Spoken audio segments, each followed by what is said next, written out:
Hello everyone and welcome to Best Side Cycling. Today we're here in Salt Lake Union in Seattle on Eastlake Avenue covering the north segment of the recent sort of layover facility improvement programs. Mouthful, but basically we have some new protected bike lanes from Roy Street all the way to Gaylor. And today is really special because the footage is actually not from me. It was sent in from Chris, and it does a huge help to really help me cover a lot of things around Seattle. But let's get to the bike lanes first. You see here, originally what they had here was just painted bike lanes, but now they've narrowed down the street as well as added protection in the form of flex posts. I know the term protected bike lanes might be a bit contentious when it comes to this, but I'm using the same verbiage that SDOT has put out. But generally, definitely see a huge improvement here on both ends, as going from just a painted bike lane to a buffered one with flex posts is really a big difference in my opinion. And up ahead, Chris is going to need to get into the lane. Note that all of this is coming in pretty hot, so it's just within the past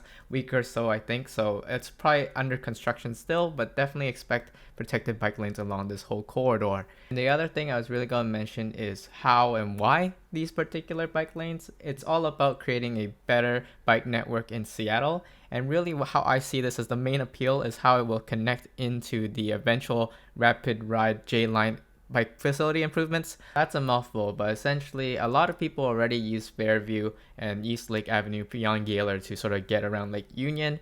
Hopefully those improvements that are sort of planned for that area will come to fruition, and this can just help to really get around the city, because that's what it's all about. As you just add more bike lanes, you just have a lot more options to really connect and get through our city safely. But now we've made it over to Gaylor Street, where this north segment sort of ends, and we're going to go check out the other direction as Chris does a U-turn for us. So before I continue talking about the south segment, which is basically the work that will continue all the way towards Stewart Street, I want to give huge props to Chris. Comments below.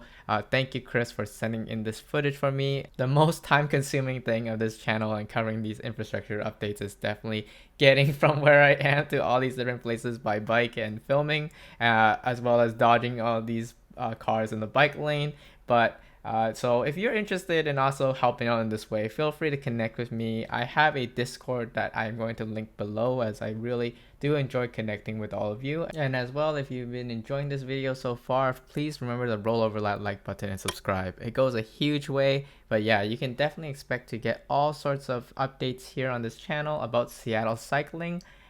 It's anything I can do to get you on a bike is what kind of videos I'll make. So as we continue here in the southbound direction, I'm going to talk about the south segment and just sort of what to expect a little bit overall. So this is all part of the Eastlake layover mobility improvement, which is basically creating a space for buses to sort of stop along their routes. So the south segment is actually going to see much more radical changes compared to what we're seeing here, with the removal of 2-car lanes from Roy to Stewart for the buses, additional shared use path, reducing parking spaces, a lot of different changes. But you can definitely all check out the full details and sort of schemes in the link that I'll provide below.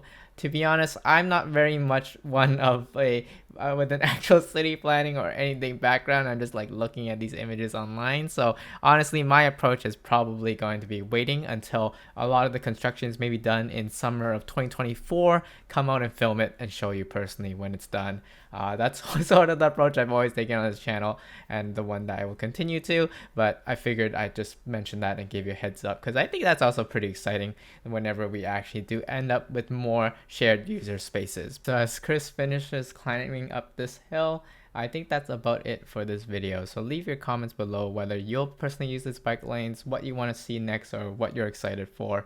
I really enjoyed doing this particular video because I didn't have to go out and get this footage. So definitely, if you want to be part of that, let me know. And I'm looking forward to voicing over more of Chris's videos for me as we try to cover more and more of these Seattle biking improvements, because they're actually, believe it or not, there's always stuff that's happening, but it sort of happens sort of like a block at a time. So if we all piece it together, it's pretty cool what you see after a good while. So anyway, that's all for this video, and I'll see you all in the next one.